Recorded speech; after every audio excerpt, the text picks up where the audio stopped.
Hello, what's up guys? Mikey Mercado here, your one and only plus size Barbie. So ngayon ay another day of vlogging ulit dahil nakapag-upload tayo ng bagong vlog natin. Dalawang part yon. Yun yung Dax Ujutay Challenge tsaka yung 150 o 15 Challenge.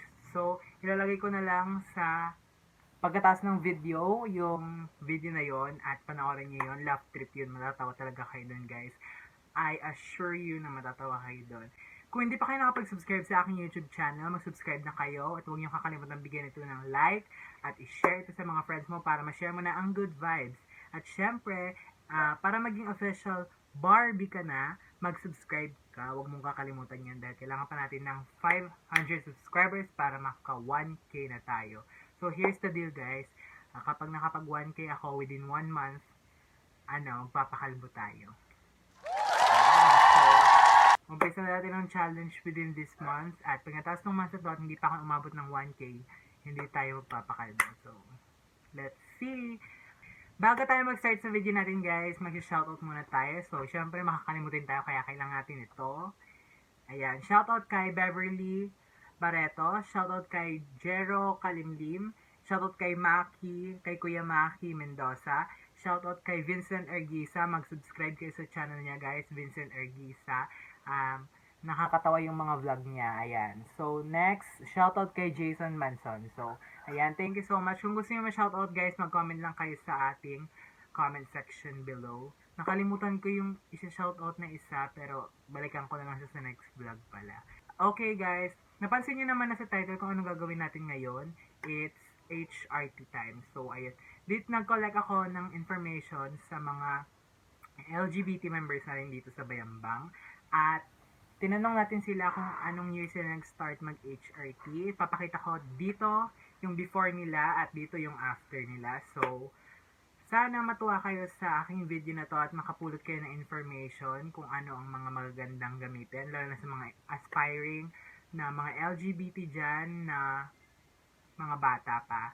Kung gusto nyong magaya sa mga papakita ko, just keep on watching. Huwag nyo i-skip guys, panoorin nyo yung buong video para may matutunan kayo.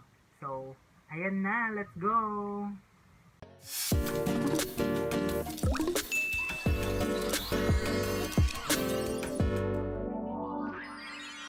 First natin guys is si Jopay Abelia. So, ito yung before niya at ito yung after niya. Ayan. So, nag-start siya mag-take ng HRT last year lang po. Opo, 2019. So, ang HRT pong ginagamit niya ay ito. Micropill.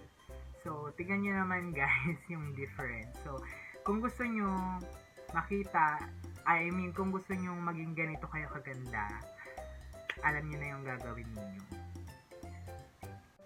Next naman natin guys ay si Akihira Milyara Nevado.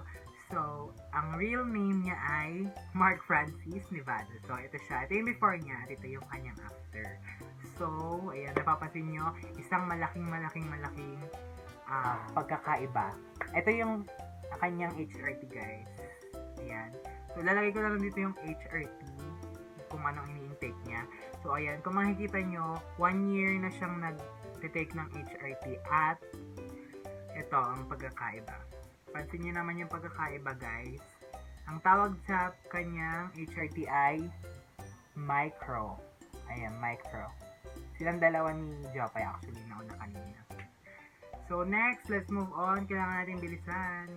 Next naman guys ay si Jelay. Ayan, so si Jelay is a friend of mine.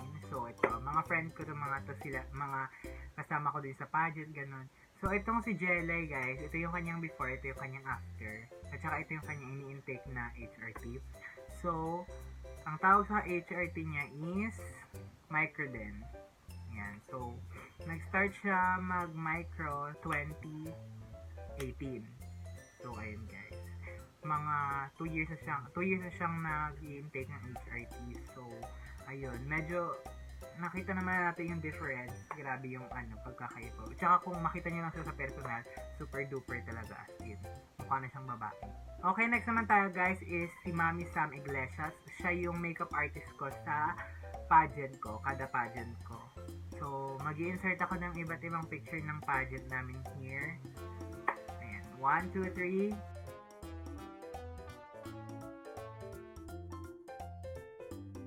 Ayan guys, so ayun na yung mga pageant ko nung mini-makeupan niya ako. So, eto, si Mami Sam is nag-start siya mag-take ng HRT matagal na, kaso huminto siya. Ang unang HRT niya is micro.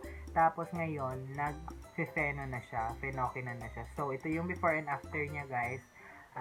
Sana, maging katulad din sila ganun.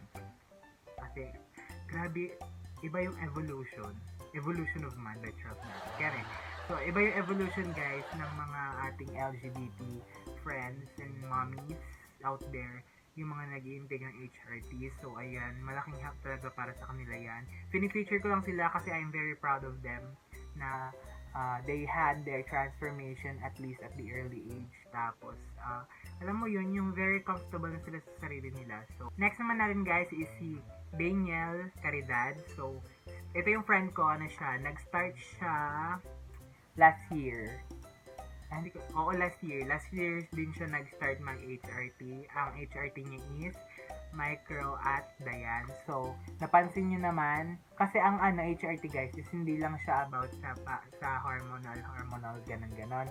Nakakatulong din siya sa pagpapapay. Tignan nyo, pansinin nyo yung before and after niya. Etong before niya guys is time pa to nung tumatakbo kami ng party list sa school sa SSG, Supreme Student Government. Ayun, ka-party list ko siya guys. At ayun, napansin ko noon na willing talaga siyang mag-HRT kasi bigay na bigay siya. So, ganito siya kataba noon. Ganito na siya kapayat ngayon. Ayan, diba? Super thin. As in, pag nagsasalubong kami. Tsaka buti nga sa, sa batch nila is pumayag ng cross-dress. So, ang suot nila sa school nila, senior high school pa lang sila is, palda, skirt at saka blouse na pang babae. Tapos nakadal siya sila, ganun, di ba, nakaka-proud. So, ayun, parang isa din yun sa nag-push sa kanila mag-HRT at mag-transform talaga. At ayun, happy sila sa love life nila. Sana all. Meron siyang jowa. Nakita ko sa Facebook niya. So, pasensya na in-stock kita ng live.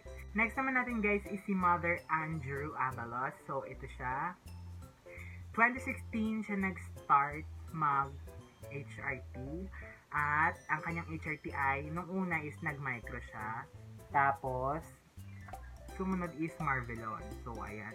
Very beautiful mother ko din nito. So, masaya sila kasama yung mga yan. Diba ang bongga ng transformation. 2016 pa kasi siya talaga. Sobrang tagal na niya nag-HRT. Kaya, ito yung result. Nakita niyo naman, very blooming.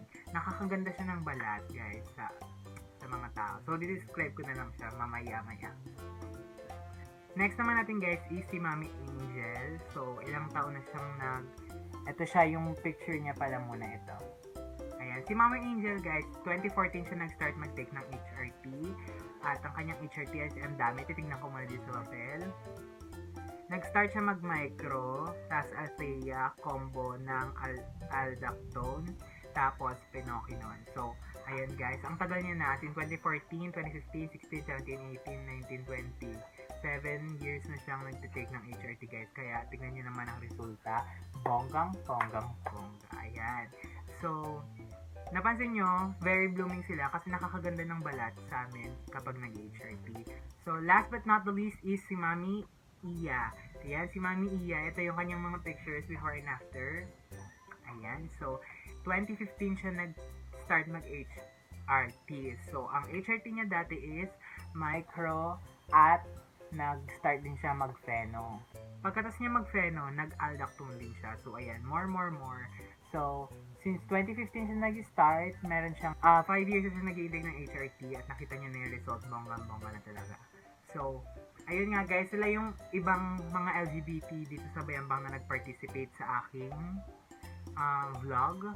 At sana na-enjoy at nakatulong itong vlog na to sa inyo, lalo sa mga aspiring LGBT youth dyan. Huwag kayong matakot, ilabas ang totoo niyong kulay guys. Ako na nagsasabi sa inyo, magiging worth it lahat. As long as hindi mo ipapahiya yung sarili mo, as long as hindi ka nagagawa ng ikasasama mo sa ibang tao, laban lang. Let your true colors show, sabi nga nila. So, ayun guys, Sana nakatulong ito. Always remember guys, be gorgeous, be glamorous, be authentic, be my choices. Bye guys!